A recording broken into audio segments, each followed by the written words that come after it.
If you saw my television series, then you saw us cover this case, and you saw more details of the genetic genealogy than I'll probably give now. But this was Robert Eugene Brashers. So we were hired to try to identify the killer of Genevieve Zetricki. She was murdered in Greenville, South Carolina on April 4th, 1990. She was strangled, bludgeoned, and raped. And on the mirror, he wrote, "Don't F with my family." So it looked like it was something very personal from that. On March 11th, 1997, at this time, unknown perpetrator was called Mr. Maroon eventually. He entered a home near Memphis, Tennessee, and sexually assaulted a 14-year-old girl who was staying at the home with friends. And then March 28th, 1998, it appeared to be the same suspect based on the witness descriptions. He shot and killed Sherry Scherer and her 12-year-old daughter Megan in their home in Portageville, Missouri. Police said that Megan was also sexually assaulted. Later that same day, police say that the same suspect attempted to force his way into a home in Dyersburg, Tennessee. A mother who was 25 was home with a small child. She fought with the suspect and was shot.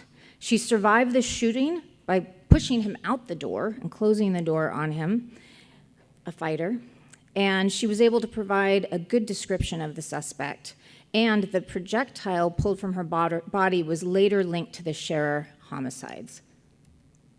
So these two murders, Genevieve Zetricki in South Carolina and the Scherers in Missouri, were tied together through DNA, and that has been known for quite a while.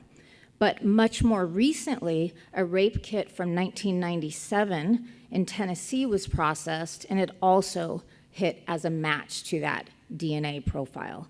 So we had 3 separate crimes, all connected to this one unknown individual. So the victims were Genevieve Zetricki and Sherry and Megan Scherer, and then an unidentified victim from that sexual assault.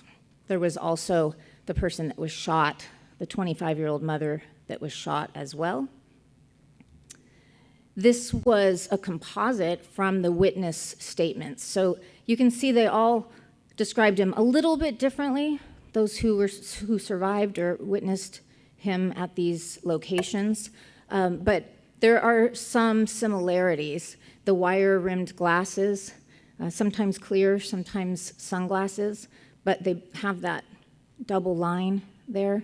So it looks like it's probably those ones that change from light to dark depending on the lighting. And this was the genetic genealogy that I had to work with. So I was really lucky in this case that we had a nice strong match, 685. You don't get that very often.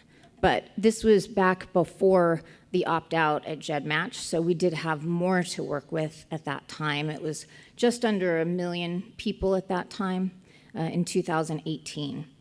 Now, we also had a match at 520, which is great as a second match, but it was a little confusing because it was a double cousin. It ended up being a double second cousin.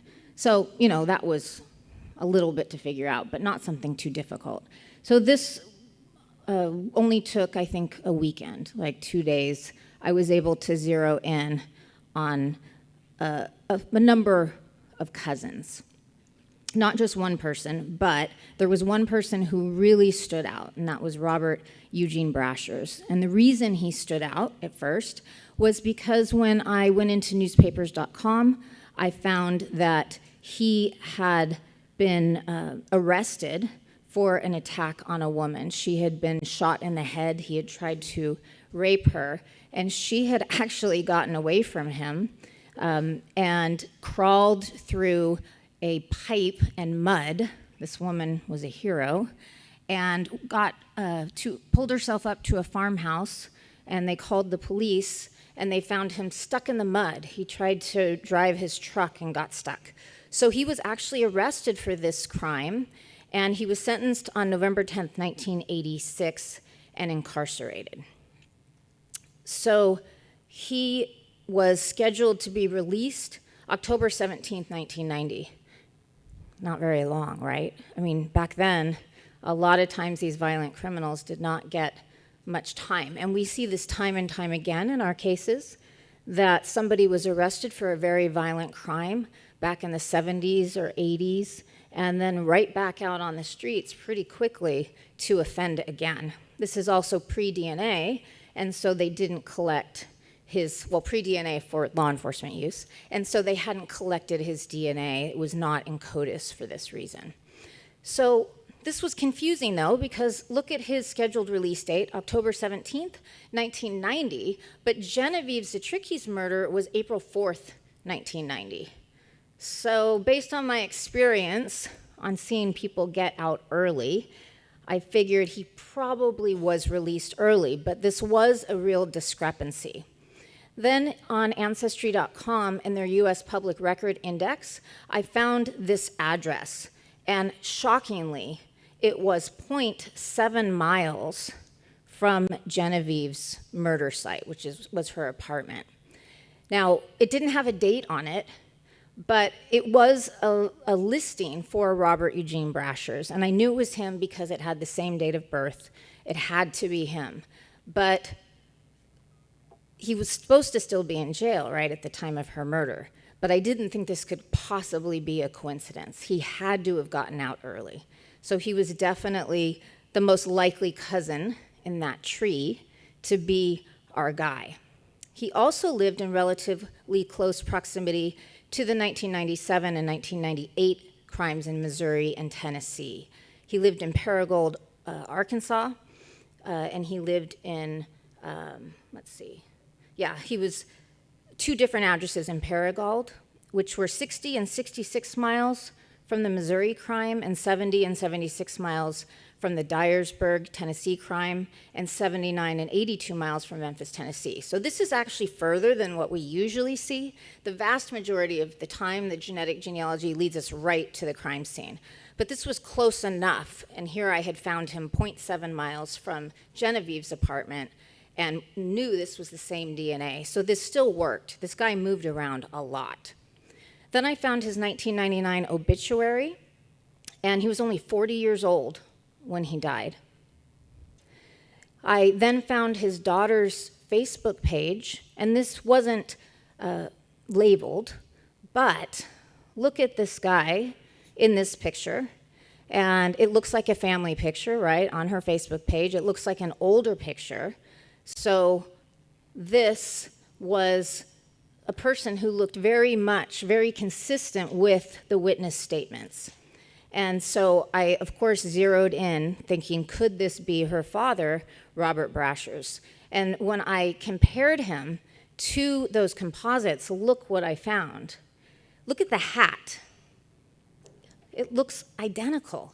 Look at the glasses. It's a little hard to see there, but it's got that double wire between, and he's inside, but his glasses are dark there, which was a little odd, but I thought, those maybe they're the kind that are supposed to adjust, and they're just not working that well anymore.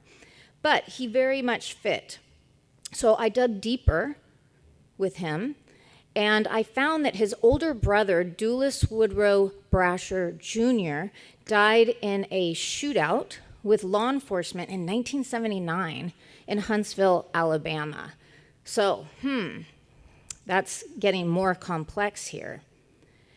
And then, oddly, I found a 1980 obituary for Robert Brashers.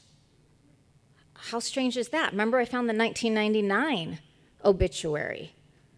And then I found his mother's obituary 2 days later.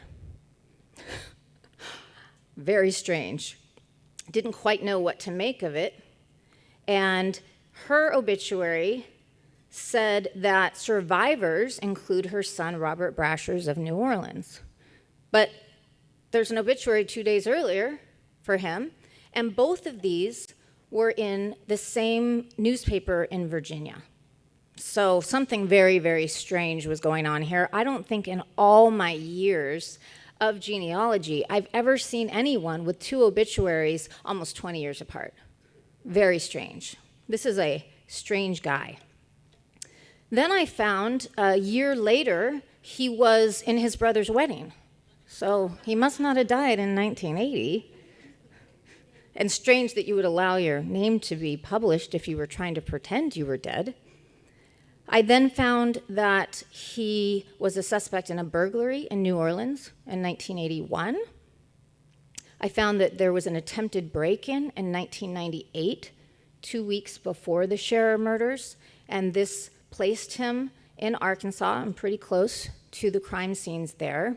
I didn't know any details about this. I just found this law enforcement record. Now, I can't go through this whole timeline, but this guy was moving around a lot. He lived in a lot of different places. Very well may have been getting well known by law enforcement and moving on. One thing I want to highlight, in 1992, he was arrested in Cobb County, Georgia for possession of a stolen pistol and possession of a stolen vehicle. He had a scanner, a police jacket, burglary tools, and a fake Tennessee license when he was arrested. He was sentenced on the possession charges and incarcerated till 1997. So what was this guy up to? In 1998, that attempted burglary arrest, it turns out that he had previously been employed by a single woman who lived alone there. And when he was caught, he had cut the wires leading to her home and was armed. He also had a video camera and locksmithing tools. Doesn't sound like a simple burglary, does it? In 1999, that obituary I found, January 13th, 1999, he died when he was in a hotel room with his family, and the police had looked in the parking lot and found a vehicle with a stolen tag. So they asked reception, who does this belong to? They directed the law enforcement officers to his room, and he ended up hiding under the bed with a gun. And after 4 hours of negotiations, he let his family go and shot himself. So that is when he actually died, not 1980, but 1999. So that felony case he had from that attempted burglary was disposed of a week or a little more than a week later, so never got heard. So these are the things that keep me up. The fake obituary in Newport News, Virginia, published in New Orleans also. So why did he have a fake obituary? What was he running from? What was he hiding from? Was there something he had done that he was trying to get away from? In 1981, when he was arrested for that simple burglary in New Orleans, was it really a simple burglary, or did he have something much more intended? In 92, when he was arrested with the police jacket, the burglary tools, etc., what was he intending to do, or what had he already done that they never connected to him? We still don't know that. And in 1998, when he was arrested trying to break into that single woman's home, he was awfully prepared. So how many times had he done something like that before and not gotten caught? So this person is almost certainly a serial killer. Well, he has 3 known victims, so he technically is a serial killer. But he's very likely to be a much more active serial killer than any of us know. And so police are very interested in people, thinking about this. And they've put it out there in the news that, there are likely other crimes in Louisiana, New Orleans, Algiers, in Alabama, in Georgia. Like I said, this guy got around, in Arkansas.